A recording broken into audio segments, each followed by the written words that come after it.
Hello there everybody, how's it going and how have you been? I am EuclideanSqd, and I'm here with the start of a brand new series, Yu-Gi-Oh! Duel Links. Now, this game originally came out on iOS and Android over a year ago actually, but I myself am going to be playing the Steam version on my computer, just primarily because it's a little bit easier to record from a computer then try to record on your phone and then move the video file and convert it and all this other stuff, and I'm already being interrupted by a pop-up. But I just want to say, this first episode is not going to be going too in-depth into anything, really. This first episode is just going to be kind of a quick flyover view of all the main mechanics and features in this game.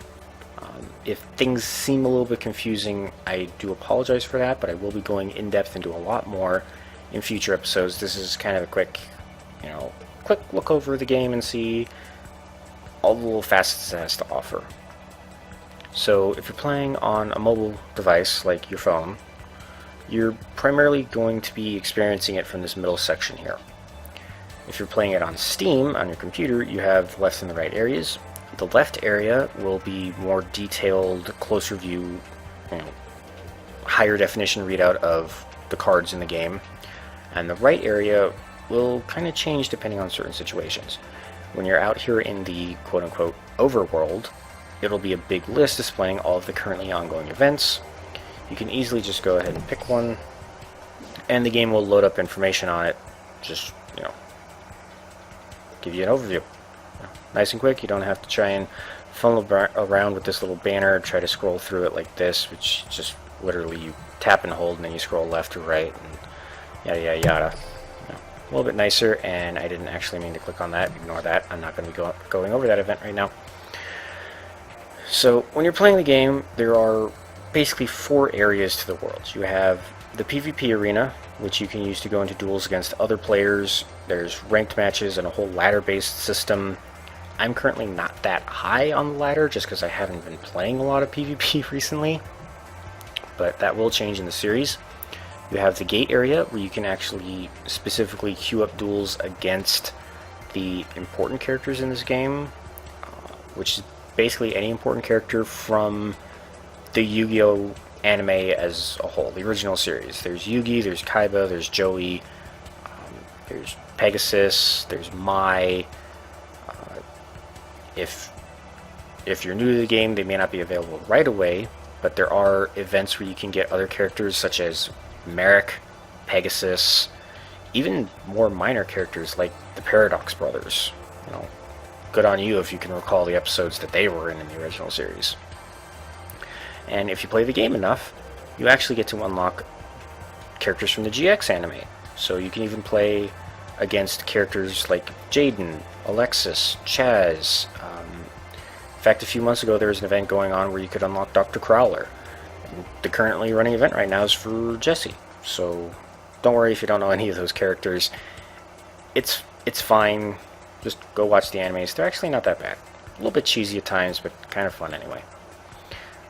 Again, I'll be going more into depth on the gate a little bit later.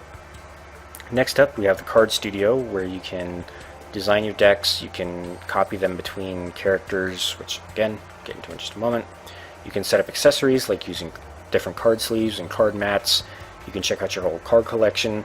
There's even an option where you can go online to a deck board, like an in-game deck board, and you can see the decks that other players are currently using.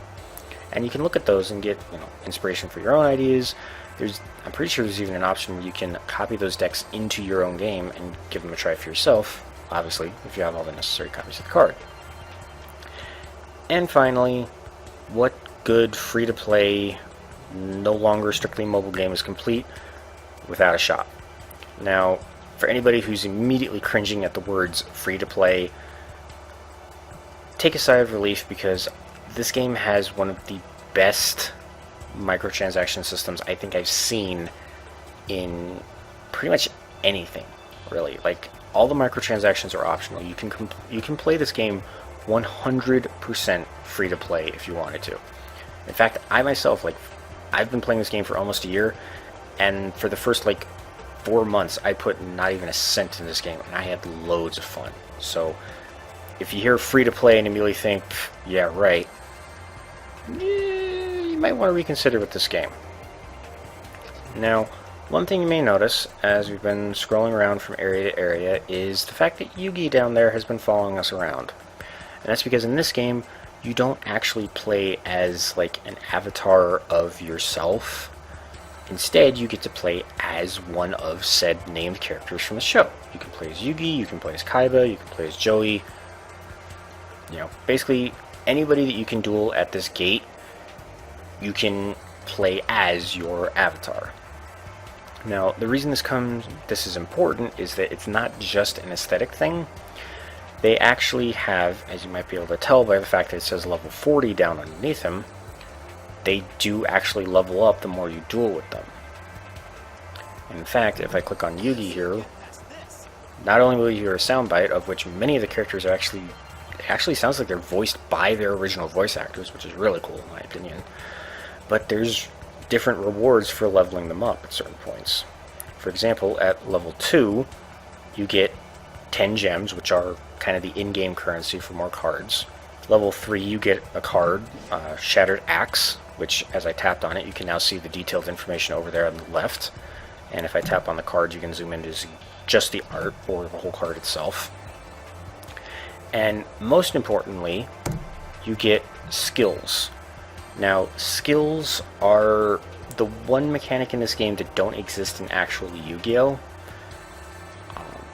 Every character has skills. There's like kind of a common pool, and then skills that are more designed around that specific character and what kind of their deal was in the show. So for example, Yugi here, one of the first skills you get is Grandpa's Cards, which puts all 5 Exodia pieces into your deck. Other characters, like for example Jaden from Yu-Gi-Oh! GX, he has skills that make it easier to get the field spell card that makes his elemental hero stronger. He gets a skill that makes it easier to fuse monsters. Kaiba, for example, who is all about overwhelming his foes with power. I believe his first skill... Let me just double check. No. I don't remember where his skill was, but there's a skill he gets where, like, all monsters up... Like, all of his monsters get stronger, equal to the number of monsters he controls, or something crazy like that. It's all really fun. It adds a little, like, kind of an anime twist to the game, almost, without making it crazy overpowered.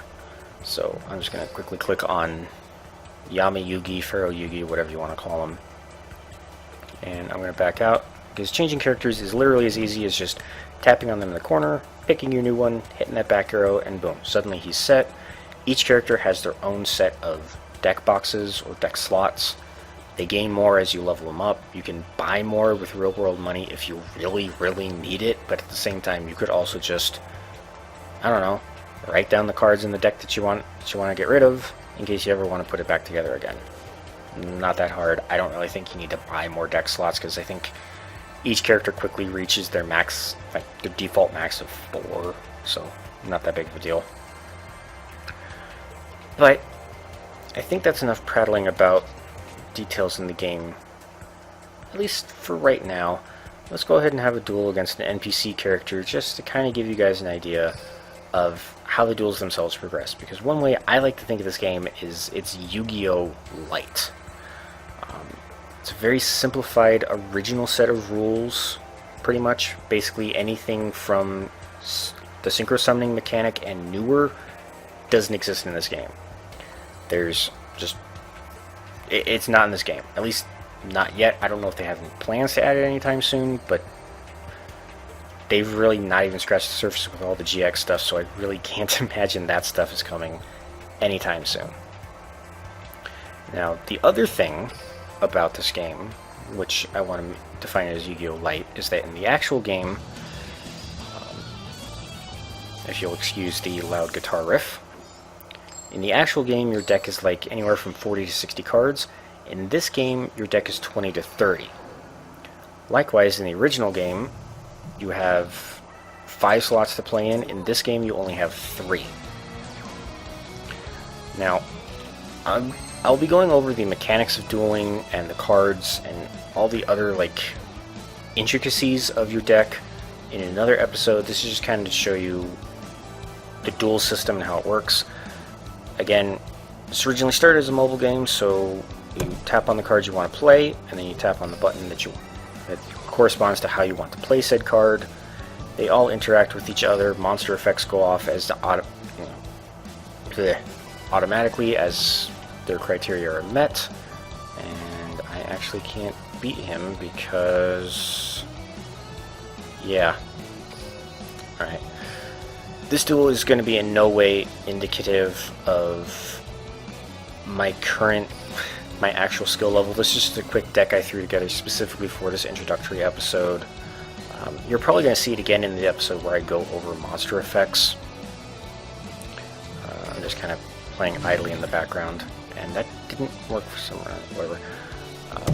But yeah, basically, in addition to having smaller fields to play on and smaller decks to go through, which actually makes the games go by faster, the turns are also a lot shorter, and so long as you're not playing against another human player, you also have this button up here called Auto Duel, which if you tap it, it makes the computer play for you, and because the computer's now playing against itself, it's going a hell of a lot faster than I could really play. And I'm just going to let this wind down. This little button with the 3 bars up in the kind of upper right corner, that opens up the settings menu where you can kind of adjust game volume, you can adjust other settings like graphical quality. You'll notice for Steam users, i.e. computer users, over here on the right, instead of displaying a list of all the events that are going on, you now get literally like a step-by-step review duel log of everything that's happened in the duel. And you're welcome to scroll it back. You can, if a card happens to fly by and you don't exactly see what it was, you can tap on it or click on it over here in the duel log and it'll load it up over here for you to read. Really quite handy, actually, especially if your opponent does something and you're not super sure exactly what happened. You can actually take a few seconds, look at the duel log, and see exactly what happened. Now, after every duel, you get a duel assessment. And basically, depending on what you do in the duel, you win points. And for every interval of 1,000 points you get an additional reward down here, up to a maximum of 8. And 8 is actually pretty rare. Usually you have to have a deck specifically designed to hit as many check marks on the score sheet as possible to get anywhere close to 8,000. But what's nice is this game actually still rewards you even if you don't play well. For example, for winning the duel I got 2,000 points, but if you lose the duel you still get 1,000 points. So even if you lose, you're still guaranteed to get something for your efforts, which I think is actually really nice, because if you're new to the game, I'm not going to lie, Yu-Gi-Oh! Can get kind of complicated. And I personally remember, ignore that, that's something with the event. I personally remember myself, as I was a kid, I didn't make the greatest of Yu-Gi-Oh! Decks, and I got beaten quite a lot, and it kind of got disheartening after a while. So when you're just starting out in this game and you don't have the best of cards, it kind of softens the blow if you do happen to lose, because it's like, yeah, sure, you lost, but you still put in some effort. Here's some stuff for you to use. Now, when you win the duel, you're going to get pretty much one of 4 things. You're going to get duel keys, or gate keys. You're going to get cards. You're going to get gold, or you're going to get gems, if you're lucky. Now, the cards are the most self-explanatory thing. They just go right into your card catalog. You can use them you can use them in your decks. The standard sort of generic NPC duelists and these light blue circles, they don't give out the greatest of cards. Many of them you're probably never going to use and it can get kind of annoying, but sometimes there's some good things in there. Now, gold and gems go up here into your tallies. Those are used to acquire more cards, which I will cover in just a moment. But the gate keys you actually spend up here at the gate itself, and This is glowing red right now because this event duelist Jesse Anderson is currently going on. But you're welcome to switch the gate at any time and duel against either characters from the original anime or characters from the GX anime. Now, here's where I'm going to stop the flyover really quick and just make a quick mention. The Steam version has a few graphical glitches, so you'll see here, I'm going to click on the switch gate button right now. Oh, they actually fixed it. Cool. I guess prior to this update, this menu actually didn't appear when you clicked on the switch gate button. Like, the game behaved as though it appeared, but it wasn't actually there, so you just kind of had to intuitively know where you needed to click. So if I go ahead and click here on original Yu-Gi-Oh!, you can now scroll through all the characters you've currently got unlocked. You can choose the difficulty level, and this is where you spend the gate keys. You need a specific number of both the regular gate keys and a specific color of them to fight, get out of the way, Jelly, to fight each one. So in this case, a level 10 Mai will require 24 of the regular and 7 of the green, but if you go to level 40, it takes 104 of the regular and 56 of the green. Now if that sounds like a lot, my numbers don't really... My numbers may make it seem like it's not that much, but I haven't really done a lot of dueling at the gate for many, many months, so I have a huge amount of keys comparatively. And especially when you start off at first, these numbers are going to be a lot lower. So if you're fresh into the game and you really want to have some duels against the characters from the anime that you may remember or you may like from just watching it offhand,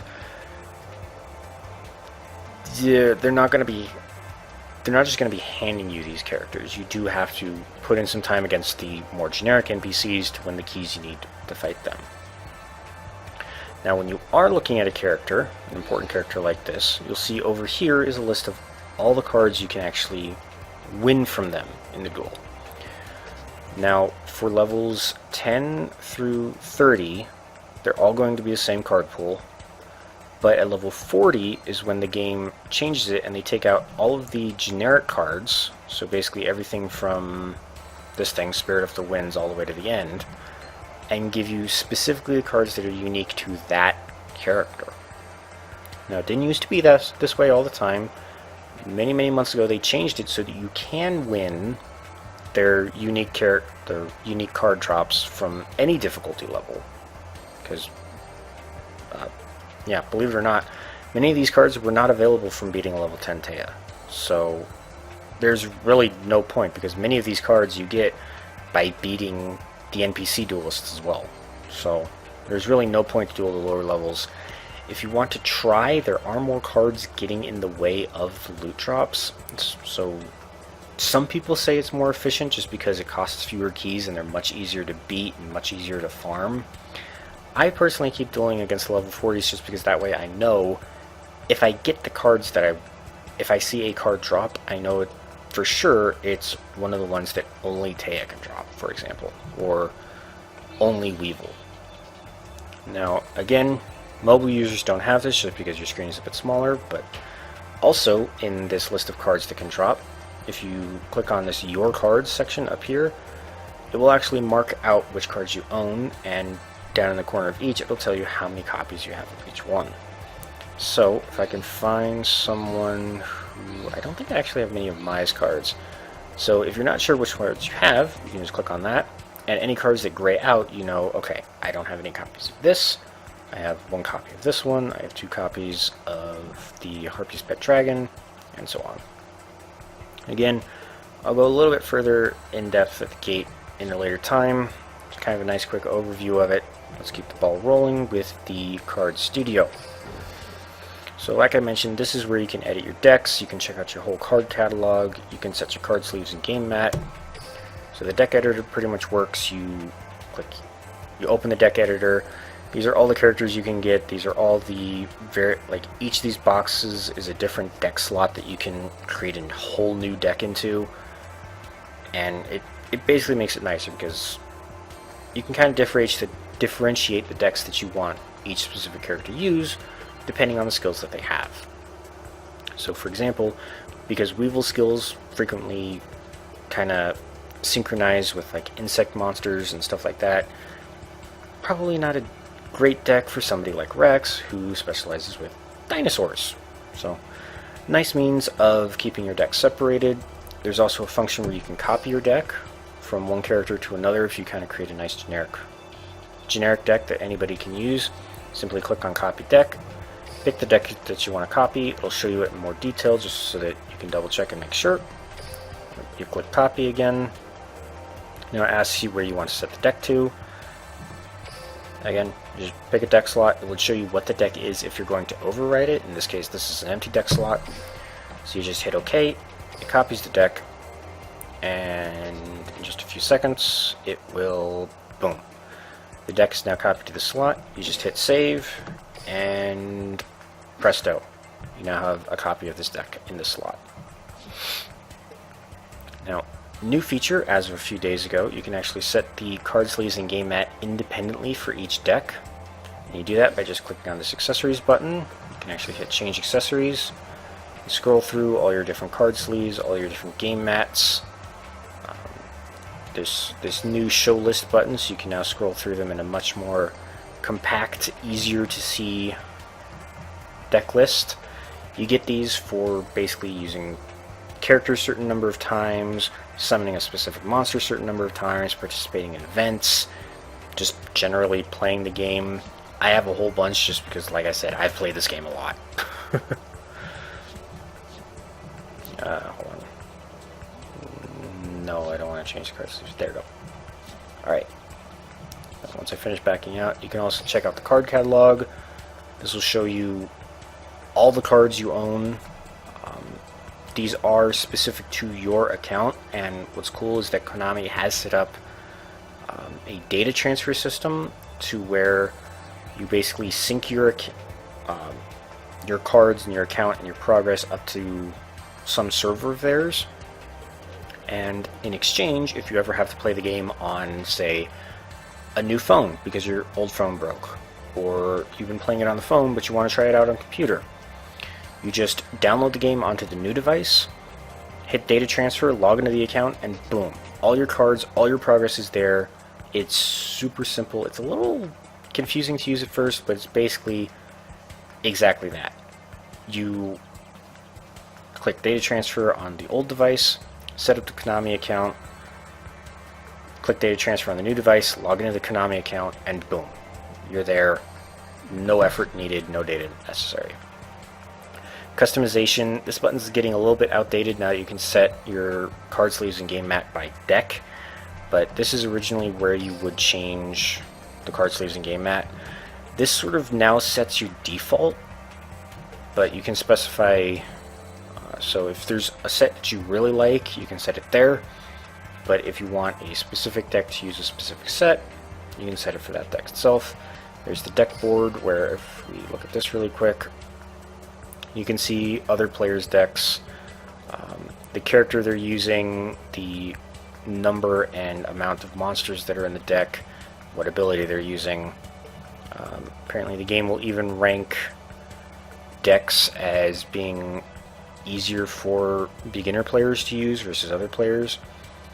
Maybe, oh, no, actually, players set that. So I didn't know. I've never really looked much at the deck board. I just kind of just do a Google search. But finally, as I mentioned quite a bit ago now, the shop.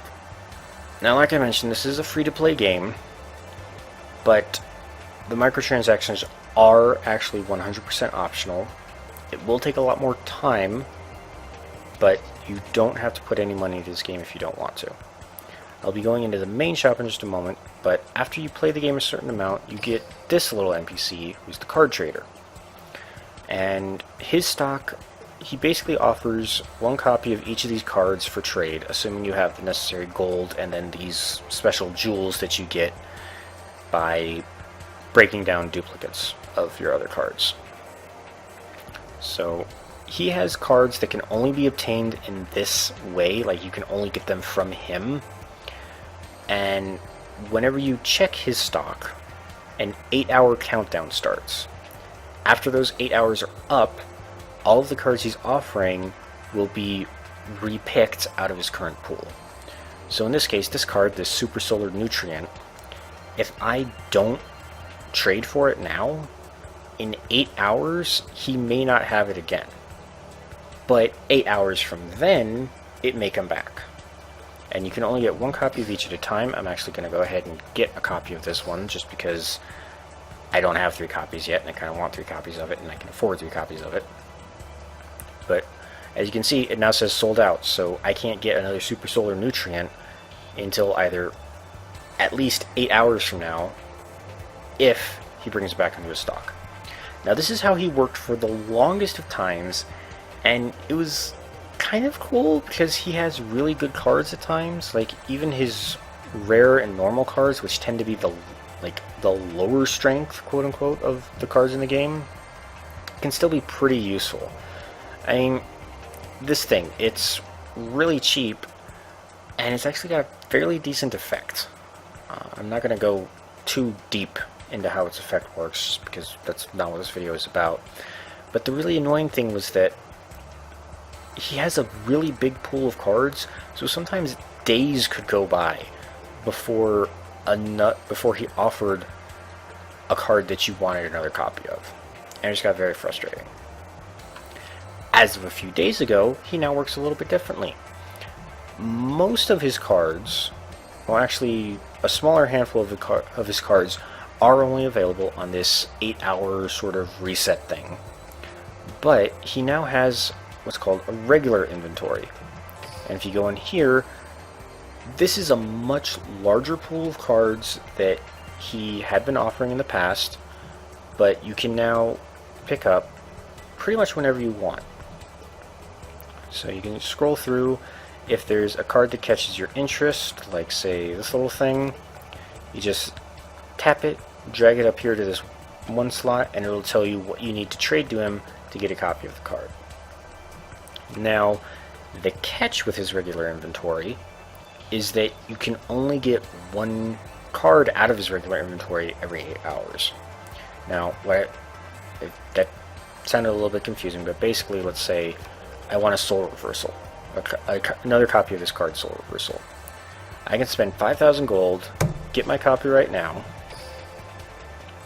and then that's it. It's now sold out. I can't access his regular inventory again for the next 8 hours. So it's nice because if there's a card you want from here, you're guaranteed to be able to pick it up every 8 hours, but it's a little bit slower to get all the copies.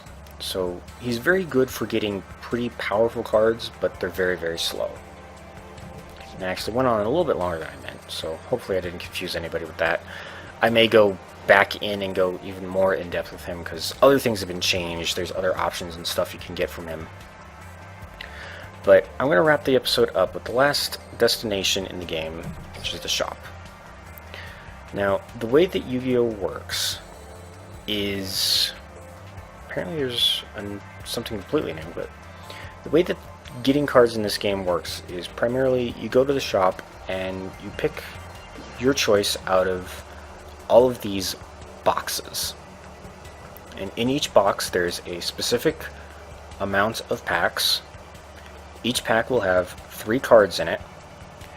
And what's nice about this system is that as you get copies of a card, they will be removed from the pool and it's easier for you to get the other copies of the card. So if I go into this relatively new box, Rampage of the Forest, we have 80 packs here. I'll go over the purchasing system in a moment, but over here on the right you can see all of the cards that are currently in the box. Now if we look at this thing, this Doomdozer, you'll see it has a big 1 on it. That means there's only one copy in the entire box. Only one of these 80 packs is going to have this guy in it. And when I find him, he's not going to be there anymore. He's not going to... I can't get another one until I reset the box. Now, that sounds a little bit frustrating, but when you look at the normals, which have 10s... actually lost my train of thought there. It sounds frustrating when you look at it from the rare cards point of view, but when you look at it from the common cards point of view, I know that I'm only ever going to see 10 of these Blessings of the Nile card before I know, I'm just going to not get them anymore. They're just going to stop showing up. And this is what I really like about this game, is that compared to other sort of loot box random drop systems I've seen in mobile games, where you know, your rare thing has a 1% chance of showing up no matter how much you buy that box or how many times you get that box, it's always going to be a 1% chance. In this game, the more you get, the more cards you pull out of a box, the easier it's going to be to get the remaining stuff that you really want. Which I think is actually something that many games need to do, because that just feels fair. Like when I think about, you know, if I think, oh yeah, I want this rare thing, but there's only a 3% chance to get it, and you know, I could throw myself at it for hours and hours. I could get hundreds of those boxes, and it may never show up. But in this case, I'm guaranteed to get 10 copies of this card, 10 copies of this card, 5 copies of this guy, up until I reset the box, in which case all the numbers reset. So, now, when it comes to the microtransactions, as you can see over here, 1 pack is 99 cents, 5 packs is $4.99, 10 packs is $9.99, and 30 packs is $29.99. So effectively, $1 will get you 3 cards in this game. Doesn't sound that great until we factor in how the gems work. Basically, 50 gems will get you 1 pack, or in other words, $1 is worth 50 gems. Now if you look at the higher numbers of packs, if you buy 5 packs, you get 50 gems, which is 1 pack free. If you buy 10, you get 2 packs free. If you buy 30 packs, you get 6 packs free. Now the nice thing about setting up the system this way is that gems can be spent on any box. So say I've already bought a whole bunch of cards in this pack. I go ahead and I drop $5, I get 5 more packs. I get the remaining cards that I want. I don't have to spend the 50 gems redeeming another pack from this box. I can go ahead and back out. I can pick any other box from this list, any of these other 20 sets of cards, to put the 50 gems into. And on top of that, Konami's practically always running sales. I mean, if you look at this right now, for $6 you get 10 packs. That's a 40% discount, and you're guaranteed to get 1 free copy of any of these cards that are marked with a super rare, an SR symbol on it. They do this pretty much whenever a new box drops, on just spontaneously, pretty much all the time. Like every couple of months they run a big sale. Like they could just do a summer sale, or start of a new anime sale, or World Championship sale, all packs 50% off, or something like that.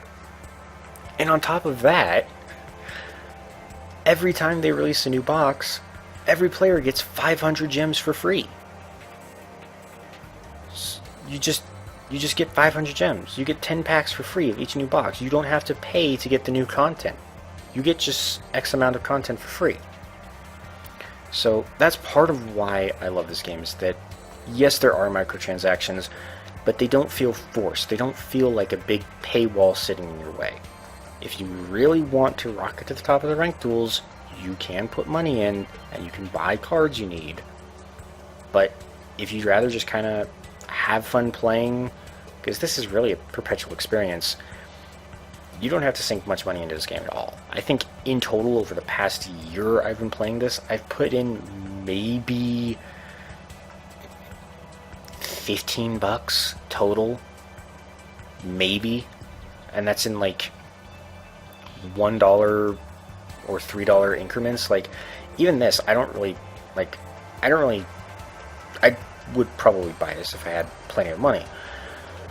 But whenever I see, you know, 2 packs for 99 cents or 3 packs for 99 cents, it's like, why not? You're literally getting a buy one get one or a buy one get 2 free deal. But that's enough rambling. I kind of went off on a few tangents, and I do apologize for that on a big flyover, on what I said would be a big flyover episode. Like I mentioned, I'm going to be going in depth into all the aspects of this game in other episodes. I'm going to be doing PvP stuff. I'm going to be showcasing events as they show up. And one thing I've been looking forward to is pack openings, and I think that's probably going to be a nice way to end this episode. So let's go ahead and open up 10 packs of this new box that I've been saving specifically for this episode. Specifically for this, to start off the series. Excuse me. I'm going to open up 10 packs of this Rampage of the Forest. So you literally just tap on the pack, shows you all the cards. We've got Desert Protector, we've got Full House, target 2 other face-up spell trap cards, and 3 set spell. Ooh. That's a weird trap, okay. And Insect Knight. Now, when I do proper pack openings, I will be actually reading each card and kind of talking about it a little bit as we go. Not going to be doing that just because I have been recording for almost 35 minutes, and what I was hoping I would keep as maybe a 20-25 minute episode. But this is basically how opening your packs is going to go. You pick one of the purchase levels, and the game slowly loads your packs. You get to go through and check out each of the 3 cards you've got at a time. Now, when it comes to the little fuzzballs, the little Karibos that show up, supposedly they mean important things. I'm not entirely sure what each one means. I haven't really been able to notice a pattern. It might just be superstition. One thing I have noticed, if you want to read any of these card effects, feel free to pause the video and see for yourself. One thing I have noticed about this game, which I kind of hope happens, here we go. If you see a ripple effect like this around a pack, it means you're going to get some kind of a rare card in it. I don't know what the eyes do. I think they mean something important, but I'm not sure. Oh, wow. Okay. Yeah, I got a super rare card. So as you can see, because of the ripples, I knew that I was going to get something valuable in it. Let's see what else. I think blue ripples mean you have a chance of getting a super rare, but you're more than likely going to get a rare. Golden ripples mean you might get one of the ultra rares, but likely a super rare. And that is a beautiful ass card. And rainbow ripples, which if they show up, you'll see what you can probably figure out what that means. Actually, it means you have a very high chance of getting an ultra rare, kind of low chance of getting a super rare. So as I just kind of scroll through the rest of these packs, this has been the first episode. Yep, see, these are the gold ripples. Let's see what we get. Yeah, normal, and another super rare. See, those are what you want to watch out for. Again, Karibos, they're kind of fun. I don't know if they mean anything. Someone somewhere has probably figured it out, but I mostly just pay attention for the little colored ripple effects. But yeah, this episode went a little bit long. I didn't mean for that, but I guess what I'm trying to say is I hope you all enjoyed, I hope you all had a great time, and I hope you all have a great day.